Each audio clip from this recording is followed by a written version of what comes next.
Good morning, everyone. Well, that was a little tiring. How about again? Good morning, everyone. Thank you. Now that everybody's awake, I hope everybody had a really great weekend. We're going to start where we left off, which is with our argumentative, and persuasive essay writing. So we're going to be writing our essays eventually. Actually, we are starting that process today, but I think it's important that we go over our vocabulary, okay? So let's go over the objectives for today. Let's go through all of them. So what is objective again? What are the objectives? No, not homework, because this is what we're doing in class. Okay, yes, so it's kind of like a plan. It's our plan for the day. This is what we're planning to do today. Okay, these are the goals that we want to accomplish. Okay, objectives for today. Review the argumentative or persuasive, that's what we call it sometimes, essay vocabulary. Okay? And then I'm going to give you the essay assignment, and we'll be working on templates to help you construct your essay so that you can use the right format and the right structure and that it goes smoothly. I'm also going to hand out additional worksheets. Some of this we've already gone through. If you were absent, maybe you don't have them, but I just want to make sure everybody has all the resources they need so that we can write our essays on our own, okay? So, and then I'll assign the homework for tonight, which is going to have to do with your essays. So, first thing we're going to do is review our vocabulary that we're going to need for our essays, okay? And we've been using this vocabulary as we've read through different articles and editorials and little scenarios and stories that have an argument, and they're argument-based. So it's our job to find the argument and see what side the author has taken, what position. So there's the claim and the counterclaim. So what is our claim? Yes. Right. So the claim, it's the argument that's supporting the belief or idea. So if the topic is about flavors of ice cream and we're talking about how we like chocolate ice cream, then the claim would be we are arguing in support of or in favor of chocolate ice cream, okay? And the counterclaim, right, so the counterclaim is the argument against. So the argument or claim made to rebut accusations against you, okay?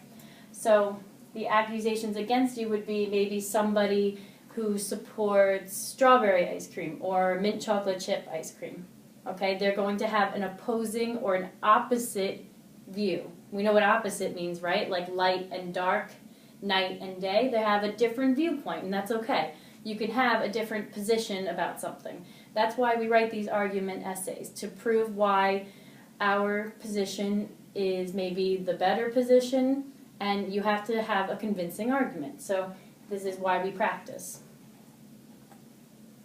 Okay, persuade. So what part of speech is persuade if we're using it in a sentence? So I want to persuade you to do your homework tonight. So I want to persuade you. What am I doing? No, not an adjective. Remember, an adjective describes a verb. So, happily, I'm happily showing you what these definitions mean. No, so persuade, yes, it's an action. Raise your hand next time. Persuade is an action, which means it's a verb. It's something that you do. So, persuade. To cause or convince someone to adopt a certain belief, idea, or position. Okay? So you want somebody to take your side. So in order to do that, you need to persuade them. You have to give them proof, give them information that will help them lean a little bit your way. Yes. Right. So you're trying to get someone to do something or believe something. Okay? And you don't have to do it in a mean way. We're not supposed to, we're not supposed to lie. We're supposed to use facts and try to display it in a convincing way. Okay? So the next vocabulary word is influence. And that's the power to affect persons or events, people or events, okay?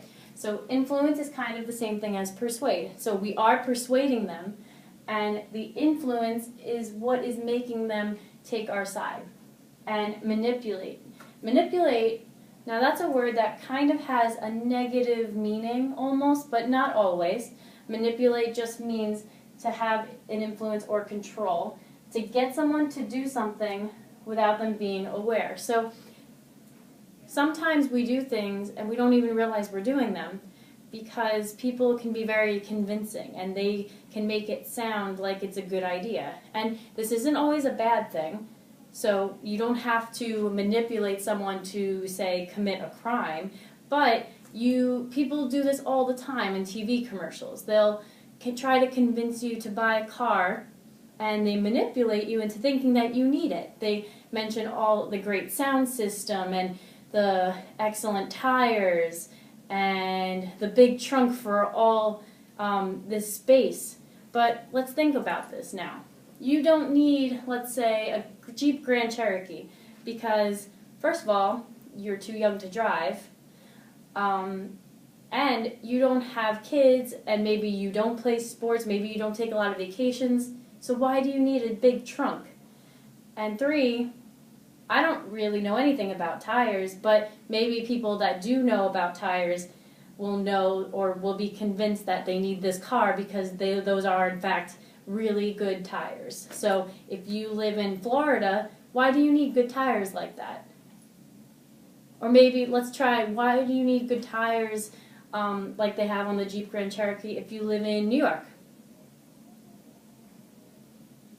Exactly, right. Right, so you won't slip and slide if it snows. But does it snow in Florida? Okay, it rains. How about a place like a desert, maybe in like Arizona?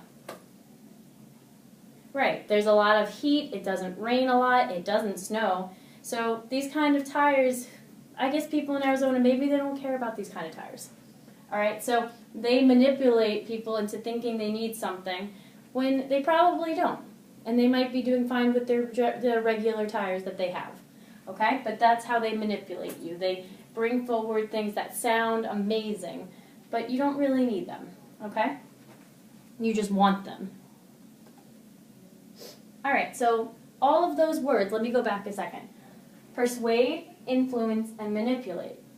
They all mean something kind of similar, and that is to convince somebody or to influence somebody or to kind of control their thinking into something that you want them to think. So, persuasion. Now, these people, it looks like they're trying to persuade each other of something or convince each other of something. Now, can someone describe what they look like to me? Someone call out a characteristic. Remember what a characteristic is? Yes, it's a way to describe how they look, how they might be feeling, what they might be saying. All right? These are all parts of these are all characteristics. So, what might these two people be feeling? Let's look at their faces for a second.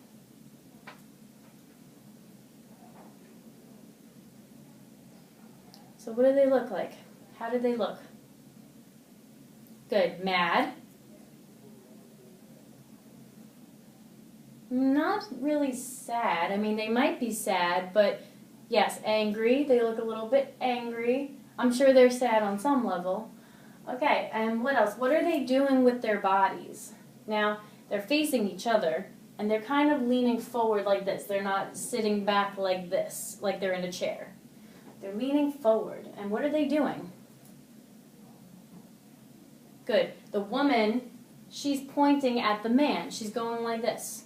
And what is he doing? Right, he has his hands like this, like he's trying to show something. When I teach, I always use my hands to point and gesture. Okay, so he's gesturing something. All right, and their faces are angry and their mouths are open, it looks like, right? You could see their teeth. So these people kind of look angry. Now, they're obviously having an argument. Good.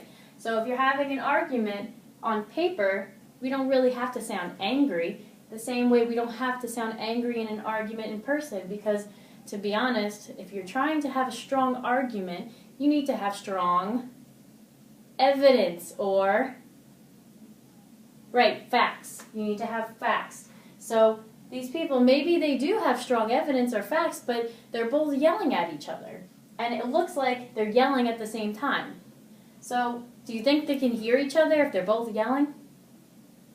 No, probably not. So that's not the best way to have an argument. If you want somebody to take your side, don't you think it's a good idea to be nice to them?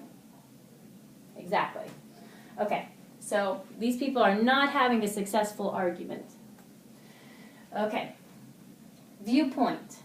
So this is the position, which is what we talked about already, of which something or someone views, and that's how it's viewed by a person, and it's also a mental position, what they're thinking, okay?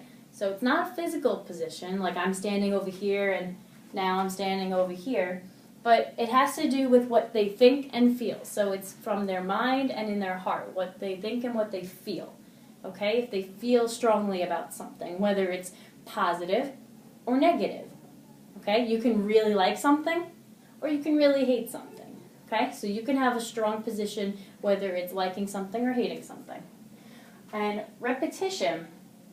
So repetition, this is a tactic we use in writing in order to convince someone of something or somebody or an idea. And we use it to reiterate, which means to restate or rewrite or retell something, okay? You keep saying it, and that makes it stronger, okay? So if you only say it once in the beginning that you like chocolate ice cream, and you never mention it again in your essay, then it's not really strong or supportive. Someone might not really think you believe in it, okay? So let's say I'm a Yankee fan. Now, what if I only go to Met games? Or if I go to Yankee games, I wear a Mets hat. Do I really seem like I like the Yankees?